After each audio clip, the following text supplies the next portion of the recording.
saber particular desde la asignatura, que es un problema de la fracción del conocimiento en la escuela. Y como cada uno es tan absolutamente propio de ese saber, también a veces suele ser un poco repelente o resistente a trabajar en equipo, porque prioriza o considera que la asignatura bajo la cual está inscrito o está trabajando es la importante, o en algunos casos se escuchan comentarios como esta no se tiene en cuenta, como esta no es de las importantes, fundamentales. Entonces eso ya genera de entrada una actitud no proactiva dentro del proceso de trabajar en equipo y de conformar equipos de trabajo que hagan que el conocimiento sea el asunto, porque la asignatura finalmente será, digamos que una excusa que se utiliza, porque yo sí estoy de acuerdo con usted en que los procesos deben estar por encima de los contenidos. Si yo logro que un ser humano desarrolle procesos, cualquier contenido le permitirá fluir en él, será una excusa bajo la cual él podrá hacer efectivos esos procesos de conocimiento que debe desarrollar a partir no solamente de unas condiciones que la escuela y la sociedad le provee, sino la misma naturaleza y la genética, ¿no es cierto?, que están determinadas por las funciones del cerebro que están allí, pero que se deben desarrollar, y esas habilidades propias del conocimiento que también se tienen que fortalecer y manipular en el aula. Entonces, en ese sentido, me parece a mí que más allá de la asignatura sí debería ser eso, la propuesta de un trabajo de equipo. Claro. La propuesta de los ciclos también la comparto yo, soy bastante asidua a los ciclos, porque también considero que los tiempos largos permiten que las personas tengan mayores posibilidades y menos cortes. Y cuando se habla, por ejemplo, de la enseñanza del inglés, yo lo comparto, yo no aprendí inglés, y pues ahora mucho menos. Y en ese sentido era eso, era una repetición, o era cumplir con unos objetivos. Yo recuerdo que para mí era traumática la evaluación de inglés, que la profesora pronunciaba en español, yo tenía que escribir en inglés. Yo no sabía inglés, ella decía ventana, yo sabía escribir en español ventana en 2 segundos, pero no sabía escribir ventana en inglés en 2 segundos, y a los 2 segundos ya me decía puerta, y a los 2 segundos me decía mesa, y a los 2 segundos me decía silla, yo no había contestado ni las 3 primeras palabras. Entonces eso también generaba pues una situación como estresante frente al conocimiento. Entonces en ese sentido sí considero que si hubiera equipos de trabajo interdisciplinar que hicieran que efectivamente los estudiantes se pudieran hacer participativos también de ese proceso, pues sí sería más exitoso. Dentro de lo que les vamos a mostrar, dentro de la escuela, ¿no? No hay una posibilidad de equipos, hay una exigencia de equipos. Esto no funciona si no hay equipos. Exacto. Es lo que les voy a mostrar ahora. ¿Qué pasa con esas asignaturas que son como las de, por si acaso? Vamos a meter con las artes. ¿Vale? Con las artes trabajar problemas es difícil, por definición para los maestros de artes. Porque muchos maestros de artes tienen en su cabeza el arte como oficio y no como disciplina, ¿sí? Pues el arte es la pintura, la escultura, la danza y estos elementos, pero ¿qué pasa con los procesos que se quieren desarrollar en un estudiante desde la perspectiva del arte? A mí me parece que el arte, a mí, y aquí puedo estar equivocado porque me corrijo, para mi concepto, el arte como proceso tiene mucho que ver con elementos a nivel de creatividad, a nivel de pensamiento, a nivel de lenguaje. ¿Sí? Es que el arte no es la pintura, la escultura y la danza. O sea, el arte tiene elementos filosóficos, el arte tiene elementos de lenguaje, el arte tiene elementos matemáticos, el arte tiene, bueno, una cantidad. Si uno quiere ver relaciones, digamos, de contextos y de textos, de esas que les hablaba ahora, tiene que ver el arte. Tiene que ver que hay filósofos que se dedicaron al arte, tiene que ver que hay científicos que se dedicaron al arte y que en su obra está plasmada toda una filosofía sobre la cual se pagaron ellos y con base en eso lograron cosas. ¿Sí? Refiriéndonos a la a mí me parece que todos los maestros es tan importante que los cuidamos tanto porque está una parte muy importante que es la parte estética en la enseñanza. Si estamos hablando, por ejemplo, de la multiplicación, que se haya los 2 por 4 y 8, siempre tengo que buscar la manera estética de enseñar eso para llegar a esa conclusión. Yo creo que en todos los colegios debieran primar esa parte estética, incluso la metodología de enseñar. Estéticamente enseñar es precisamente ir al proceso, es hacerlo con calma, así, despacio, es saberlo enseñar para que haya comprensión. Claro, fíjense que yo no hablaba de asignaturas, sino que lo que mencionaba estaba precisamente porque lo que me interesa es eso otro que no son las asignaturas, que ya les voy a contar qué es.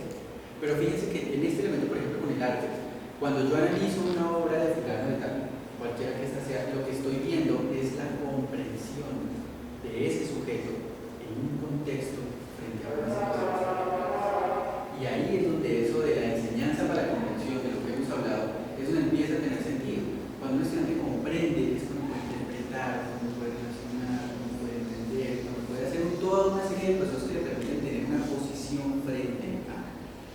¿Sí? Ahí es donde está la clave. Si nosotros logramos involucrar con nuestros estudiantes el proceso de manera que ellos logren tener una posición frente a partir de construir procesos de análisis, procesos de reflexión, procesos de reconocerse yo como sujeto social, cultural, y pararme frente a una situación nueva de conocimiento así. Fíjense que lo que les estoy diciendo no es enseñanza para la comprensión, sí que los chicos comprenden. ¿Cómo? Yo mismo les estoy hablando del proceso. Que comprendan cómo, qué es lo que queremos que ellos manejen para lograr la comprensión. Y ahí están los elementos. Creo yo que el arte es uno de los espacios que más, como asignaturas ahorita, es uno de los espacios que más posibilidades tiene y que menos se aprovecha. Si quiero decir, los demás lo hagan, claro. Si hay otro elemento clásico, es el profesor de pensamiento filosófico. Ahí hay otra serie de interesantísimos cosas, así como podemos hablar de la matemática, ciencia, física, química, hay mucho de donde coger. Y quizás les menciono lo del arte porque hace mucho, en una experiencia que hemos tenido en el trabajo con la universidad, nos hemos chocado contra el mundo por generar un programa nuevo que se llame Artes Visuales, de formación universitaria a distancia. Eso fue el caos porque la gente no entiende que el arte es, bueno, yo tampoco lo entendí, el arte es una cosa mucho más compleja de lo que uno se puede imaginar. La pregunta inicial era, bueno, ¿y los laboratorios a distancia cómo lo van a hacer? ¿Y la cultura a distancia cómo lo van a hacer? Fíjense en las cosas en que la gente se centra, pero es que no se centra porque sean de pronto desconocedores del tema o algo así, sino que no se da ese proceso de comprensión frente al particular. ¿Sí? Y allá es lo que quiero lograr con estos dos elementos. Fíjense, bueno, con estos dos son los dos que les voy a mostrar. Fíjense que hablar de un problema juega y juega. En arte para mí es absolutamente complejo, pero quizá para un profesor de arte que realmente conoce el contenido sea muy fácil de trabajar. El problema, no sé, yo no sé si pudiera decirlo así, pero el problema del cubismo. Y no es que el cubismo son problemas, sino que genera una serie de situaciones que permiten acumular problemas para entender la posición cubista del asunto. Mira, disculpa que te interrumpa, yo no sé si tuve una experiencia cuando una parte de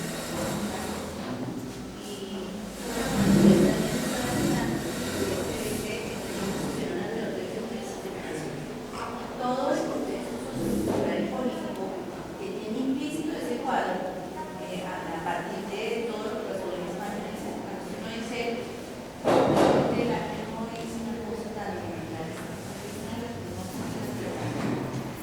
y fue excelente. O sea, pienso que en ese sentido también a veces hay algunos recursos culturales que se aprovechan.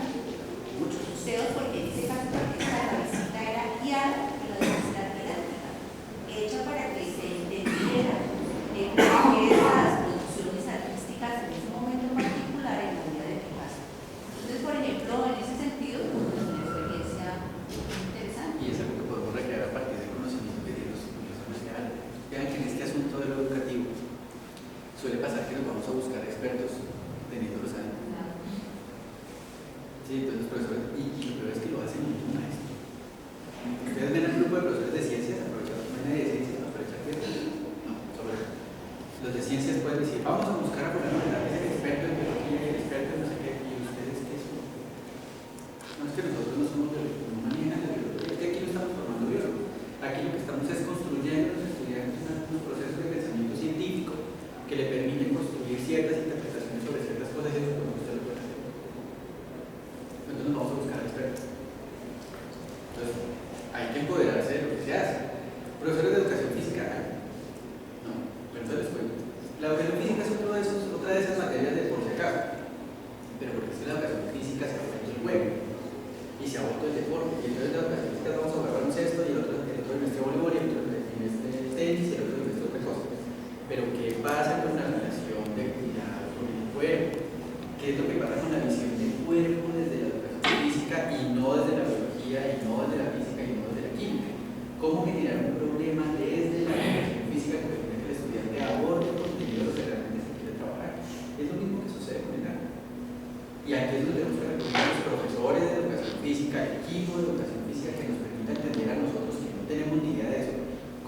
se hace y de qué manera se puede lograr. Un problema de educación física puede ser un problema, por ejemplo, de la regulación metabólica. Nadie está hablando de biología, nadie está hablando de química, pero nosotros los de física la trajeron a colación porque es el organismo que lidera esos procesos y hay que revisar. ¿Y dónde se hace eso? ¿Cuántas veces hemos visto? Fíjense con algo tan tonto, sencillo como porque usted suda. Y digo tonto porque no porque sea fácil, sino porque es que es algo cotidiano, o sea, es algo que pasa en la clase de educación física. No hay que hacer después una elaboración general para la clase pública. ¿Cómo a partir de eso un estudiante puede entender que el cuerpo se regula energéticamente, que la temperatura es una forma de ganar, perder energía, pero de mantener los niveles de energía, que si hay una adecuación al ritmo elevado no sé, del uso del cuerpo, entonces el corazón funciona así y el movimiento celular es lo que genera el calor y el sudor se genera porque las células pierden agua, pues bueno. Pero es que la educación física es baloncesto, vuelvo al fútbol mismo. Y no digo que sea mal. Con esto también quiero dejarles claro que no estoy diciendo que lo que se haga antes o lo que se haya hecho de manera tradicional sea malo. De hecho es muy bueno porque nos ha permitido pensar cosas adicionales. Malo sería si estuviéramos conformes con él y ahí nos quedamos quietos. Pero a partir de eso hemos podido construir cosas adicionales. Entonces la perspectiva de los problemas profes, fíjense que nos abre toda una posibilidad de pensar cosas. Sí, de la reflexión que hacía hemos concluido el proceso y no hemos entendido que toda ciencia tiene objeto y método y no hemos definido eso. Seguimos en un currículo sonso, plano, y eso ha conllevado a que cada uno haga lo suyo. Claro. Por eso aquí cuando lo estoy escuchando a ustedes me estoy ubicando en enseñanza para la comprensión y el método de aprendizaje problemático, encuentra uno siempre un distanciamiento, siendo la comprensión una operación mental y siendo la investigación un proceso en donde abarca esa operación mental. Entonces, cuando usted coge el ejercicio de educación física, obviamente ahí el ejercicio de usted es, cómo es, para qué es, fisiológicamente, trae todas las disciplinas, todas. Sí, ahí están todas. Están todas. Entonces, el francés empezó con eso, el sistema educativo francés tiene el arte y la educación física al cuerpo. Conózcase usted y conoce lo demás. Claro. Ese es uno de los detalles que a mí me parece clave de eso, ¿no? ¿En qué sentido? En que depende de cómo yo enfoque los elementos que trabajo, pueda tener resultados diferentes. Igual para el asunto de los modelos y los enfoques. Depende del enfoque que yo ponga, voy a lograr resultados diferentes. Pero más allá del enfoque y más allá de las cosas que yo pueda trabajar, el llamado pues a gritos que quiero hacer con este espacio es que no podemos, bueno sí podemos, pero la idea es que adelantemos un poquito más, seguir pretendiendo que nuestras disciplinas son las únicas y seguir pretendiendo que es que lo mío sí es importante y lo del otro no. Lo que tenemos que hacer es actuar en redes, actuar en equipos, porque eso que se llama comprensión desde la enseñanza para la comprensión, lo que pretende es que el estudiante establezca vínculos entre eso que ella trae y eso que yo le quiero dar en un contexto particular. Ahí se genera un proceso de comprensión. Vuelvo a lo mismo, que me puede ser tan reiterativo por eso, pero el asunto es ese. No es que el estudiante comprenda, usted comprenda y yo creo que usted me entendió. O sea, esas son dos cosas diferentes que suelen también solaparse. La comprensión y el entendimiento son cosas totalmente diferentes. Que usted entienda no quiere decir que haga comprensión. ¿Listo? Pero para que usted comprenda, tuvo que haber entendido. Entonces, fíjense cómo se construye la comprensión a partir de estos elementos. Y vuelve el cuento del enfoque. Si yo les dijera en este momento que no es enseñanza para la comprensión, sino que es enseñanza, aprendizaje por descubrimiento, por ejemplo, también les podría decir que podemos usar problemas. Pero el enfoque sería otro. ¿Sí ven? Por eso es que me parece clave que entendamos que estos elementos que trabajamos y que ustedes conocen realmente son elementos que son, digamos, permanentes, pero que depende del modo como yo los utilice, depende de las maneras como yo articule las cosas, voy a lograr procesos diferentes, de manera que pues ahí tengo todo un espacio para trabajar. Disculpe que lo voy a devolver a esa diferencia entre comprensión y entendimiento. Quisiera que me aclarara un poco más de la idea que usted tiene sobre esa diferencia entre comprensión y entendimiento. ¿A qué iba con eso? Comprender no es lo mismo que entender. Sí. ¿Vale? Y la confusión que se ha dado es precisamente esa. Usted comprendió, luego entendió. Y usted entendió, luego comprendió. Esa es la, digamos, la confusión. ¿Pero cuáles son los límites? Ahora, ahí es donde, perdón. Pero ¿cuáles son los límites? Es decir, porque uno puede decir,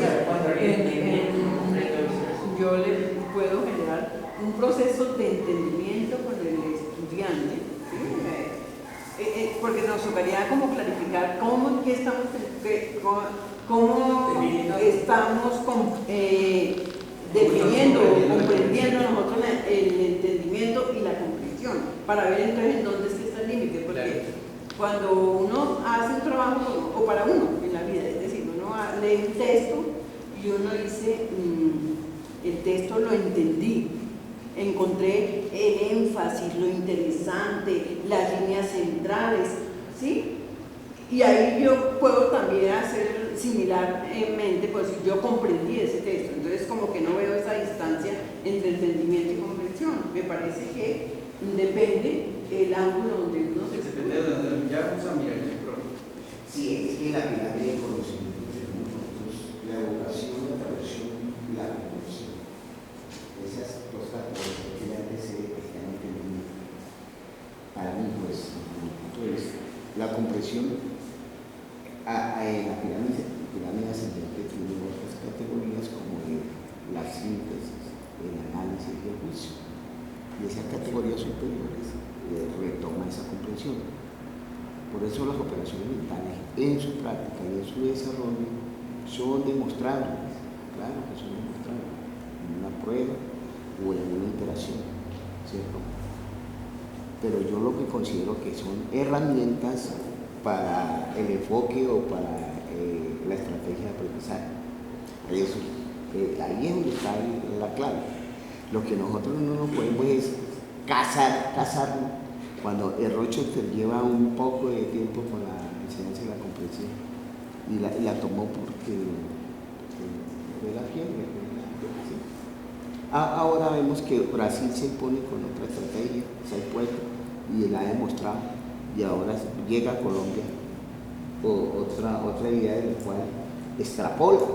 Eso es lo que tenemos que los maestros discutir, hasta dónde en los contextos cabe y si es la más pragmática. Sí, claro que nosotros nos centramos bastante en esa idea de comprensión. Como el asunto para nosotros es un trabajo de comprender los procesos. Y los procesos son una dinámica bastante compleja en el sentido en que tenemos un grupo grande de chicos y que cada uno aprende a su modo. Pues necesitamos comprender un poco de dónde hasta dónde va un chico. Y siguiendo una idea de Roger Schank que dice que enfoca la inteligencia como la capacidad de comprensión que tiene un individuo, una persona. Él dice que existen tres etapas. La primera etapa es hacerse una idea de algo. La segunda etapa es comprender, entonces yo entiendo esa parte. La segunda parte es decir, entender un concepto, es decir, que yo asumo una estructura, dentro de una estructura asumo que cumple una función, un contenido determinado, un proceso determinado. La tercera, bueno, que no es el caso, pero aquí la llamo empatía, yo me pongo en los zapatos del otro. Pero por eso me llamó la atención su diferencia aún clara entre entendimiento y comprensión, porque después tengo ese esquema. Para mí lo que me interesa, a nosotros lo que nos interesa es el hecho de que un estudiante entienda un proceso. Un proceso es una dinámica de cierta complejidad, y porque implica que él viene de una idea del mundo, pues, además muy arraigada, ¿no? Que uno tiene que intentar cambiar de alguna manera en el sentido de que aprenda a pensar, a analizar, a sintetizar, ¿sí? a resolver problemas, que empieza por entender los problemas, por lo tanto la diferencia entre comprensión y entendimiento. Quisiera, no sé si usted nos puede decir un poco la diferencia que usted entiende con esas dos cosas. Bien. Yo no me voy a meter en el asunto, digamos que no me quiero meter en el asunto de la discusión entre qué es una cosa o la otra. Pero es su idea. ¿Cuál es el asunto de la comprensión desde el punto de vista de la enseñanza para la comprensión? lo que les he mencionado hasta ahora, esa relación que se establece entre lo que el estudiante tiene, sus experiencias, sus vivencias, sus elementos y esos elementos nuevos que va a manejar en el aula, que permite que se genere todo un proceso de aprendizaje en el estudiante y de construcción de un conocimiento. A eso es lo que denominamos comprensión desde el punto de vista de la enseñanza para la enseñanza. Ahora, si vamos a mirar la diferencia entre entendimiento y comprensión, ya desde lo, digamos, desde lo que es, ¿cómo lo puedo decir? Yo sé que no es muy interesante el término, pero digamos desde lo epistémico de los elementos, si se puede llamar así, ahí nos metemos en un lío grande. ¿Por qué? Porque así como existen unas posiciones que definen la comprensión, como ese elemento complejo, como esa construcción, ese proceso complejo que permite que una persona establezca ciertas relaciones entre ciertos elementos y define el entendimiento como que dice usted, profe, la posición que yo establezco frente a entender que hay unos elementos que hacen parte de un contexto y que tienen una función determinada. Hay otras posiciones, por ejemplo, desde el lenguaje que me permiten a mí tener que comprender y entender, son procesos que tienen un nivel más o menos similar, pero que tienen un grado de dificultad diferente. Entonces, ahí nos metemos en el asunto de la diferencia entre el término, generamos un... No, yo realmente no quiero meter en ese tema. Yo me intereso por la manera como aprenden. Si traemos un grupo de niños y nosotros estamos intentando saber por qué este chico no comprendió lo que nosotros intentamos, o pequeños, cómo debe hacerse o qué se busca hacer con determinado, si lo entendió o no entendió. Entonces, creemos que algunos chicos pues, no tienen que entrar a la mente de los chicos, pues, tienen tales problemas, tenemos un poco su historia familiar y tal. Ese es nuestro asunto, nuestro trabajo está precisamente hecho en cómo sistematizamos un trabajo en el cual cuando entramos al detalle es donde vemos, donde ya tenemos que partir de la práctica y empezar a ver qué relación tiene con la teoría. Entonces ahí sí tenemos cada caso empezamos a mirar, a ver cómo se manejan los conceptos, comprensión, entendimiento, entendido, qué tipo de cosas hacer. Pero mientras tanto tenemos un problema práctico en todos los docentes. ¿Cómo hago yo para que este chico entienda? Para que entiendan igual, vean igual de sí, claro. ¿Cómo hacemos para que este chico comprenda? ¿Qué es lo que sucede? ¿Por qué no comprende? ¿Comprende? Porque no les explicamos, pero no comprende porque tiene una estructura mental o problemas cognitivos, qué sé yo, ¿cierto? Ese es nuestro problema. Es decir, estamos centrados en el hecho de que para nosotros sistematizar es entrar a esa parte, es decir, el problema psicológico, el problema es conceptual, el problema es del docente, el problema es del mundo en el que estamos, el problema es familiar, en donde podemos clasificar y ordenar un poco las cosas, para sistematizar. Sí, digamos que sí es importante metodológicamente establecer los alcances, no solamente para la enseñanza de la comprensión, sino para el tema del aprendizaje, hasta los problemas. Y es que todos ellos tienen dentro del desarrollo de los procesos unos niveles de operaciones mentales que se recogen, que están similares y que digamos que van ascendiendo hasta que se llega en su relación cotidiana frente a los objetos del aprendizaje a realizar un conjunto de operaciones rutinarias. Cuando yo tomo un estudio de caso, estoy modelando una manera de abordar una realidad y de unos procesos que él debe seguir para abordar y resolver el caso como una situación problemática para la cual yo estoy abordando los conocimientos, empiezo a construir una red de conceptos, entiendo esas relaciones entre los conceptos y puedo hacer un cambio en la jerarquía conceptual y subir mi nivel de lenguaje para explicar una situación que pasa de lo cotidiano a un lenguaje de lo científico. Esa rutina de cómo aprender un trabajo en el caso me permite luego desarrollar metodológicamente cualquier problema y entonces yo genero la pregunta como el punto de partida para abordar con diferentes conceptos que vienen de diferentes disciplinas una situación problemática que se me pone allí o inclusive para generarla, que es otro nivel dentro de las operaciones. Entonces me parece que indiferente de cómo defino yo las categorías, los procedimientos me permiten a mí adquirir unas rutinas y eso es lo que me parece y se plantea en algunos contextos del entendimiento, es decir, yo conozco los algoritmos, conozco los códigos, las relaciones, los significados, los significantes que tienen esos códigos, la red que implica el conocimiento para poder dar cuenta de una situación, lo entiendo y conozco la rutina, luego lo comprendo cuando lo puedo llevar a otros escenarios ese mismo proceso y avanzo y en últimas aprendo aprender, que es, digamos, que el tema que está centrado en lo que conozco, indiferente del método que utilizo. Entonces yo entiendo en un libro y comprendo en otro, pero siguen siendo operaciones mentales. Desarrollo unas rutinas para resolver problemas, pero siguen siendo análisis, síntesis, inferencia.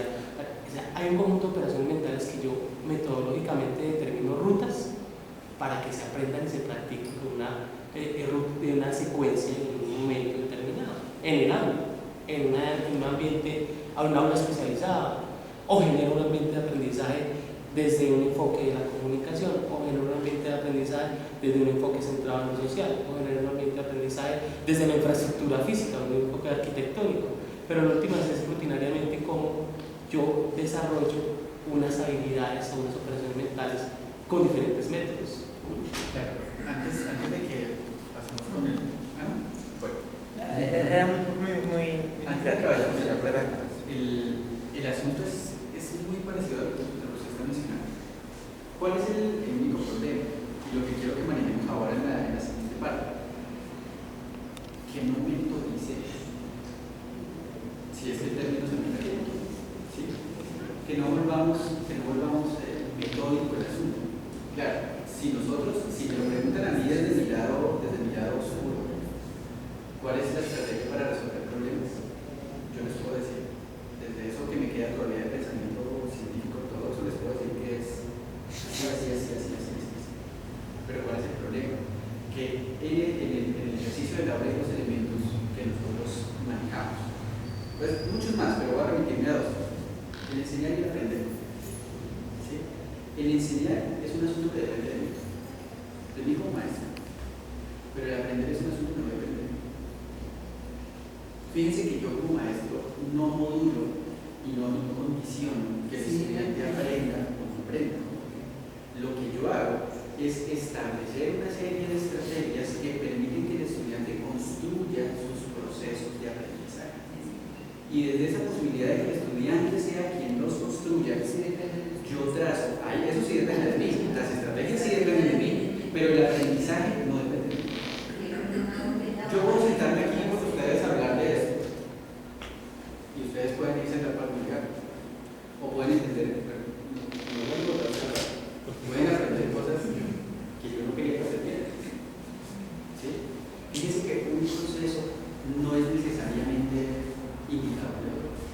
Entonces, cuando les digo que no quiero caer en el método, lo que les digo es que no hay una ruta, no quiero que pensemos en ruta, no quiero que pensemos en esquemas definidos para abordar una determinada situación. Porque fíjense que para mí es más fácil, por ejemplo, cuando me enfrento a una situación, cualquiera que sea, para mí es más fácil empezar por las partes pequeñitas de la situación para poder hacer una idea de qué es lo que está pasando fuera. Pero puede pasar que otra persona desde primera mano tenga toda una estructura de pensamiento y le permita cogerla y darle otra mirada. Profe. Bueno, yo quisiera partir del comentario que se presentó para tratar de volver a una temática que toqué relativa a la diferencia entre objetivos y sujetos. Es que tenemos el caso suyo que se está planteando lo que de alguna manera. Pero en la cotidianidad de la clase uno tiene un montón de situaciones que enfrentar que no es simplemente el hecho de que lleve una clase preparada, sino precisamente el hecho de que si partimos del solo hecho de que un chico va a aprender a su ritmo, de sus ustedes y demás, entonces obviamente ahí es donde se vuelve a compleja la posición del docente, porque el docente fundamentalmente tiene que volverse en primera instancia un motivador. Yo voy a tener usted cambia. Y entonces eso es lo que hace que al final de la clase los chicos salgan con diferentes cosas aprendidas, porque entre otras cosas tampoco podemos limitar la diferencia entre conocimiento y saber. Una cosa es el conocimiento, que es lo que nosotros pretendemos, una y otra cosa es el saber con el que sale el chico, que nosotros esperamos que lleve algo del conocimiento que nosotros intentamos o quisimos que aprendiera. Entonces, ya esa diferencia entre objeto y sujeto ya es algo complejo para el docente. O sea, eso le sumamos el hecho de que uno llega con una intención, pero como no depende de uno, usted lo acaba de decir, sino depende básicamente de la capacidad de motivación que uno tiene, pero que en realidad finalmente es de la capacidad de aprendizaje del chico. Sobre el plan es muy difícil hacerlo cuando uno, lo mismo tener 15, como nosotros tenemos, estamos en el experimento en la práctica de nuestro proyecto de organización, a tener unos 30 o 40 experiments cuando está en el salón, obviamente nos pasa con digamos complejo. Yo lo que quiero mostrar es que para tocar a autores o cualquier programa, este tipo de cosas, que las situaciones complejas es necesario abordarlas desde la problemática que uno tiene y de la manera que uno interpreta los problemas en ese espacio. Es bastante válido para eso. No sé si estemos pasando de los problemas, en el caso como usted lo ha planteado, a otra clase de problemas, estemos hablando de problemas, Estamos en el espacio de problemas, así que pongan tus cosas. pero bueno, entonces eso para mí es importante porque me hace sentirme que pues, uno habla de lo que realmente necesita y de las inquietudes que uno le. Ese es el espacio que quiero generar. Magnífico. No es copia, es enriquezcamos este espacio con las experiencias que tenemos nosotros y miremos qué de nuestra experiencia funciona. En este escenario estamos cansados, yo les decía al principio, de reinventar la forma. No se trata de decir que todo lo que nosotros está mal y ahora sí nos van a mostrar la luz. Se trata de que miremos cómo nuestras prácticas empiezan a tener cierto grado de, digamos, de correspondencia con cosas que teóricamente se manejan y dicen, oiga, pero es que eso que está en yo lo hago. Y yo lo puedo manejar así, y entonces lograría tales y tales cosas. Es ese pedacito como de que veamos otras posibilidades dentro de lo que hacemos. Profe Liceo. Pues yo, si ustedes me lo permiten, yo sí quiero ser un poquito atrevida y retomar el asunto de la diferencia entre comprensión y entre comprender y entender en términos de la reflexión que los maestros suscitan con lo que tiene que ver con el objeto del conocimiento y el sujeto del conocimiento. Sí, o sea, si uno se pone a mirar, digamos, un poquito históricamente de dónde viene la ciencia para la comprensión, es dando respuesta precisamente a que el ser humano sea capaz de trasladar a un escenario vivo lo que está tratando de conocer o esas cosas a las cuales se acerca para poder entender el mundo. Entonces, una cosa es entender las cosas como suceden y otra cosa muy distinta es poder tratar eso y relacionarlo con mi propia vida, con mis propias experiencias y hacer de eso un conocimiento vivo. Entonces, yo perfectamente puedo entender el funcionamiento del motor de un carro. O yo puedo decir que yo entiendo la técnica del nado sincronizado divinamente, les puedo hacer una gráfica maravillosa, les puedo explicar con movimientos o con organizadores visuales cómo funciona la técnica del nado sincronizado, pero eso no implica que yo sepa nadar o que no me vaya a ahogar si voy a estar en un lago. Y en ese orden de ideas es cuando nace la enseñanza para la comprensión, dando respuesta precisamente a que el hombre sea capaz de aplicar lo que conoce y usarlo de manera eficiente en su vida. Entonces, digamos que en esa relación entre cuando el objeto de conocimiento deja ser el dominio, digamos, de las disciplinas y pasa a ser la capacidad que tiene el sujeto de trabajar con lo que conoce, ahí es cuando la enseñanza para la comprensión surge como una alternativa que nos permite tener una mirada, unas gafas que nos permitan ver distinta la forma en que el sujeto comprende, entiende, la forma en que ve el mundo y la forma en que es capaz de llevar eso de una manera práctica. Entonces yo perfectamente sí, yo también puedo entender muchas cosas, por decir Gladys ahorita, yo puedo coger un texto, leerlo, analizarlo, captar su esencia, pero de ahí a que yo sea capaz de trasladar esa esencia de manera práctica a algo que me permita movilizar conocimiento, ahí es donde yo creo que puede estar la diferencia, ¿sí? Entonces históricamente cuando el hombre pasa de no solamente saber una disciplina específica, que en ese momento eran las ciencias físicas exactas y naturales, a pasar a entender que el sujeto como objeto de conocimiento también es capaz de producir y también es capaz de generar otros nuevos conocimientos. Entonces ahí es donde yo veo que la enseñanza para la comprensión surge como una alternativa dando respuesta como a esta necesidad del hombre. ¿Sí? Gracias.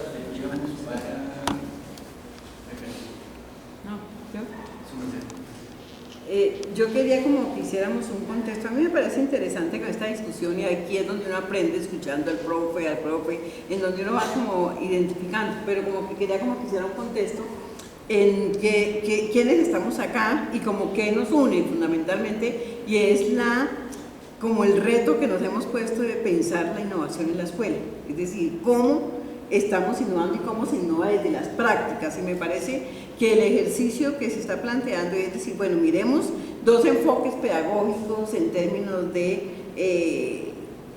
la enseñanza para la comprensión y la resolución y el estudio, resolución de problemas, como alternativas, que son como ruticas. Pero yo creo que hay que hacer un pasito un poco más atrás. Y aquí yo tengo como un punto que me gustaría como que reflexionáramos, ¿sí? Y es, detrás de todas las prácticas nuestras, de nuestra cotidianidad, de lo que tenemos que vivir con 40 chicos allí, nos la jugamos con una concepción de aprendizaje y de enseñanza que está detrás. Es decir, nosotros tenemos que explicitar cuáles son las concepciones que están detrás. Y aquí yo tengo como un punto que me gustaría como que lo reflexionáramos. Es que la escuela generalmente se ha centrado en una tendencia que se preocupa por la enseñanza. Y me preocupa que desde acá se piense fundamentalmente que este enfoque está centrado en pensar la enseñanza solamente y que nos alejemos de un enfoque que piensa el problema del aprendizaje como elemento central, porque es que un poco el papel del maestro es ser mediador de los procesos de aprendizaje. Y entonces la pregunta fundamental que yo tengo que hacerme es ¿cómo es que aprende este chico y qué cosas tiene que hacer en mi práctica que me permita a mí avanzarlo? Ahí es donde, desde ese enfoque es que yo me la juego. Entonces el problema del aprendizaje es un problema central para nosotros que estamos comprometidos en un proceso de innovación. Porque es que, ¿qué es lo que uno esperaría? Yo lo que espero es, cuando yo leo los trabajos de maestros innovadores, es cuáles son esos hitos nuevos que van sacando y que han hecho que se mejoren los procesos de aprendizaje, ¿sí? El que haya habido una mediación diferente y que los procesos educativos cambien. Y ahí me parece que se la juega el maestro cuando empieza a mostrar un enfoque y una tendencia clara para entender cómo generar realmente procesos de aprendizaje en los chicos. Porque es que la escuela ha trabajado mucho en el enfoque de la enseñanza, ¿sí? Y tal vez ha sido parte de nuestra historia de que la pedagogía avanza muy poco, ¿sí? Cuando uno empieza a hacer los estudios de qué pasa y uno empieza a mirar los pedagogos de hace 100 años y uno dice, oye, pero mire esta gente lo que estaba planteando tan innovador, pero mire lo que estaban diciendo, el estudio de problemas, lo de los proyectos, mire a Dewey, ¿sí? ¿Cuántos años discutiendo? Y nosotros aquí, ¿qué es lo que está pasando? Entonces ahí es donde creo yo que para este contexto de innovación es una reflexión que tenemos que hacernos nosotros como maestros innovadores, ¿no? Es un poco lo que quería como aportar para abrir la discusión y para que pensemos. Yo incluso en un ejercicio que tengo de escribir el trabajo y apoyar la innovación, la pregunta fundamental es cómo una tendencia pedagógica centrada en el aprendizaje es una condición fundamental para la innovación, más que en la enseñanza. La enseñanza muestran rutas, yo puedo mostrar muchas rutas, pero si el maestro tiene claro qué quiere con los chicos, cómo quiere que los chicos aprendan, resuelvan, manejen los conocimientos, puedan enfrentar una situación de la física, de la química, tener unas respuestas coherentes frente a problemas centrales que se viven en la sociedad, pues ahí es donde yo me la tengo que jugar. Me la tengo que jugar mirando muchas rutas, no una ruta. Eso me parece importante, porque es que no podemos pensar es que la ruta es primero presente la experiencia, recoja lo que piensan los chicos, hagan este tipo de cosas. Ahí es donde está la creatividad de los maestros. Es como yo me la juego con múltiples rutas, y la innovación, tal vez lo que nosotros tendríamos que pensar y recoger, porque uno lo que observa en los maestros es que los maestros sí tienen muchas rutas. Y se inventan, todo el tiempo siguen inventando, digo, ¿cómo vamos para tal cosa? Y hacen esto con los chicos, inventan esto y cuadran. Eso es lo que creo que nos ayuda a poder pensar nuevas cosas en la educación y nuevas cosas en las prácticas pedagógicas. Muchas gracias. Sí, aportándole un poco a lo que comenta Gladys, me parece que eso que Gladys está planteando y que lo analizábamos un poco en una reunión que tuvimos la semana pasada. Bueno, quienes no recuerdan, Gladys es nuestra asesora pedagógica de estos proyectos de innovación también aquí desde Unicafam. Y la semana pasada, cuando pasaba que nos reuníamos pensando en estas sesiones de cualificación, hablábamos de eso, cómo es importante que nosotros también desde el IDEP y en este ejercicio que hacemos con Unicafán logremos como extraer esa esencia de lo que puede constituir una propuesta innovadora articulada con diferentes modelos pedagógicos, con diferentes formas de hacer en el aula, pero ¿qué es lo que caracteriza que haya un proceso innovador en el aula? Y un poco esa apuesta desde volver al aprendizaje creo que caracteriza mucho estos proyectos que venimos haciendo desde el IDEP, explícita o implícitamente, ¿no? Digamos, los proyectos que tienen que ver con el tema de las dificultades de aprendizaje, con el ciclo inicial, etcétera, son muy explícitos en el asunto de pensemos cómo aprenden ellos y ellas para que desde ahí pensemos cómo enseñamos. Pero yo me he puesto en el ejercicio de reflexionar y ahora de cara a los proyectos que estamos pensando para el segundo semestre, en el IDEP tenemos un poco esa mirada, ¿no? ¿Qué es lo que se centra en el maestro? ¿Qué es lo que se centra en el estudiante? ¿Qué es en el aprendizaje? ¿Qué en la enseñanza? Y yo creo que nuestros proyectos de alguna manera se centran en pensar cómo existen nuevas formas, estilos y procesos de aprendizaje, viendo lo que está haciendo el equipo de TIC y Didácticas y Medios, viendo los videos que Andrés me entregó la semana pasada. Claro, no todo el tiempo está pensando en el potencial pedagógico de eso. Yo decía, el ver en los estudiantes la motivación que les genera construir sus videos, etcétera. En el fondo de eso que hay, que estamos atendiendo a que ellos están aprendiendo ahora de una manera diferente, lo que les proponen las tecnologías, lo que les propone un mundo visual, etcétera. Si los maestros no nos aproximamos a esas otras formas de comprender la realidad, de narrar la realidad, de experimentarla, etcétera, pues vamos a seguir todo el tiempo caducos, o sea, simplemente alejados de las nuevas estructuras de aprendizaje. Entonces me parece que ese es un componente bien importante al pensar en todos estos procesos y en lo que tú comentabas, René, al comienzo de la charla, de entender que no estamos solos, ¿no? Y que no es lo mío lo importante, sino pensando en la interdisciplinaridad, en todas estas propuestas. Creo que un elemento que tiene que estar ahí es el cómo aprende el estudiante. Claro, cuando tú decías el maestro de alguna manera no incide directamente en eso que está pasando en la construcción de aprendizaje del sujeto, en sus estructuras y esquemas de pensamiento. Claro, digamos que hay unos factores intrínsecos al sujeto que se escapan de mí como maestro, pero en el tipo de mediación que yo hago, en las condiciones que yo establezco y en los ambientes, por eso se llaman ambientes de aprendizaje, que se generan, sí tengo una incidencia, puedo y debo tenerla en los procesos de aprendizaje. El elemento clave en este proceso, ¿cuál puede ser? Digamos que por mencionar algo, desde el principio hablábamos de la necesidad de tener unas fortalezas disciplinarias importantes.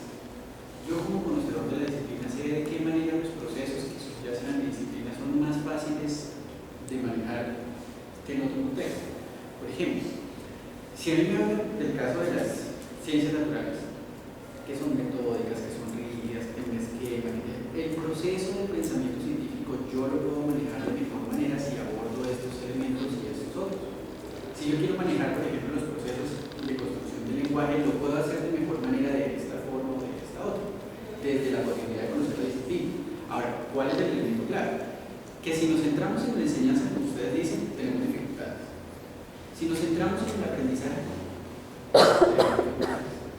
el punto es de qué manera logramos que nosotros como mediadores en el proceso de aprendizaje, digámoslo así, un proceso facultativo, logramos hacer que esa relación entre el estudiante y el contenido se dé de la mejor manera posible y que se logre de alguna manera que el estudiante entienda, no, que el estudiante maneje los elementos que le permiten representar esas comprensiones que construye sobre las situaciones en un contexto real y en su mismo ejercicio. Desde ahí el asunto empieza a tener sentido. Por eso les comentaba que el asunto no es ponerme a pensar desde el punto de vista del maestro cuál es el proceso que permite que el estudiante aprenda, sino desde la disciplina que conoce el maestro, de qué manera se puede generar un mejor proceso para que el estudiante tenga mayores facilidades a construir el proceso de aprendizaje particular sobre la disciplina. Ahora, como hemos dicho desde el principio, la disciplina no es lo que nos va a convocar. En esta propuesta que vamos a hacer ahora, la disciplina no nos va a convocar. Lo que nos va a convocar es la interacción entre las disciplinas en un contexto particular. Ya hemos hablado de proyectos, y ahora nos vamos a centrar en el último elemento de la propuesta, que son las líneas de investigación. Señora. Yo le quería decir una cosa de lo que están hablando ustedes ahí. Y estaba pensando aquí, realmente nosotros nos hemos preguntado si hemos logrado cambiar ese imaginario. ¿Enseña el maestro?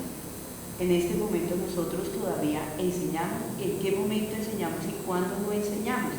Porque digamos, hay muchos sustentos teóricos y mucho en las facultades de educación se recibe sustento teórico de didáctica y de pedagogía y todo eso. Le dicen a uno es que la función del maestro es hacer enseñable, ¿sí? Convertir el conocimiento científico en algo más cercano a los estudiantes.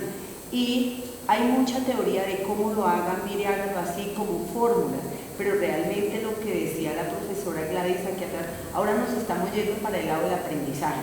Entonces ya no es la enseñanza, sino el aprendizaje. Entonces ahora la didáctica se ocupa del aprendizaje o de la enseñanza, pero de pronto es un poquito ir más allá en la reflexión. Yo realmente enseño los niños de ahora y cómo nos quitamos nosotros los maestros que tenemos tantos años de experiencia y tan implícito en nuestro ser